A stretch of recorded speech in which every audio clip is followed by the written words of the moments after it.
இன்றைக்கி நான் வைக்க போகிறது எறா குழம்பு. அந்த குழம்புக்கு தேவையான எல்லா காய்கறிகள், கொத்தமல்லி, கருவேப்பிலை எல்லாத்தையும் என்ன செஞ்சுருக்கேன், நான் பூண்டோட சேர்த்து எல்லாத்தையும் வதக்கி எடுத்துருக்கேங்க. வதக்கி வச்ச கலவையில் கொஞ்சம் பருப்பு இல்லைன்னா கடலைப்பருப்பு தேவை. இந்த புளிக்கரசலில் எல்லா எறாவையும் கொட்டிக்கணுங்க.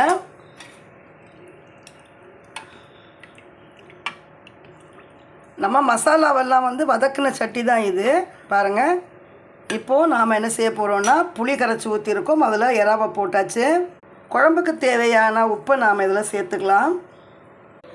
இப்போது வதக்கி வச்ச மசாலா, வதக்கி வச்ச வெண்டைக்காய், காய்கறி எல்லாத்தையும் என்ன செய்யலாம், அரைச்சி வச்சுருக்கிற இந்த பேஸ்ட்டை நாம் என்ன செய்ய போகிறோம், எல்லாத்தையுமே இதில் ஒன்றா ஊற்றிக்கணுங்க.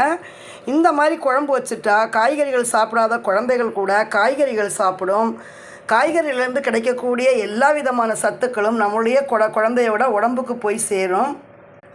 சத்தாகவும் சமைக்கணுங்க, நாம் ருசியாகவும் சமைக்கணும். அதே நேரம் நம்மளுடைய குழந்தைகளை என்ன செய்யணும், நம்ம சமையல் மூலமாக குழந்தைகளை சந்தோஷமாக நாம் வச்சுக்கணும்.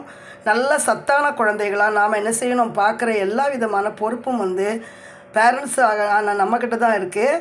அதுலேயும் முக்கியமான பங்கு பெண்களுக்கு இருக்குங்க. பெண்கள் அப்படின்னு நான் தனியாக சொல்லலை, பெண்களாக இருந்தாலும் ஆண்களாக இருந்தாலும் சமைக்கும் பொழுது இந்த மாதிரியான சின்ன சின்ன விஷயங்களை டிப்ஸை நம்ம ஃபாலோ பண்ணி நம்ம சமைச்சோம் அப்படின்னா ருசி நல்லா இருக்கும்போது நம்ம குழந்தைகள் என்ன செய்வாங்க, குழந்தைகள்லேருந்து பெரியவங்கள்லேருந்து வயசானவங்க வரைக்கும் கண்டிப்பாக இந்த மாதிரியான குழம்புகளை ரசித்து சாப்பிடுவாங்க.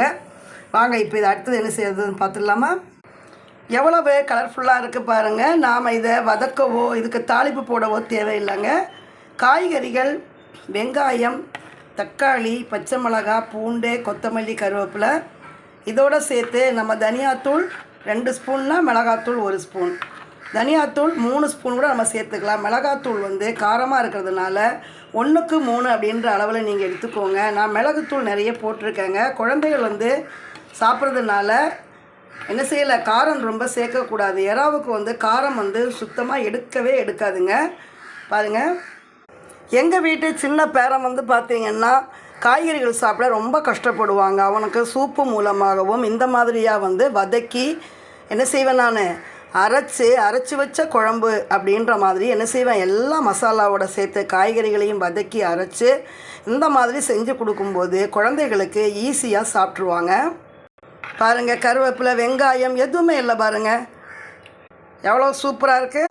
அவ்வளோதாங்க, கருவேப்பிலையை போட்டு நம்ம இறக்க வேண்டியது தான். பாருங்கள், ஒரு சூப்பரான சுவையான எறா குழம்பு நமக்கு ரெடி ஆகிடுச்சு. இப்போ நாம் பரிமாற வேண்டியது தான்.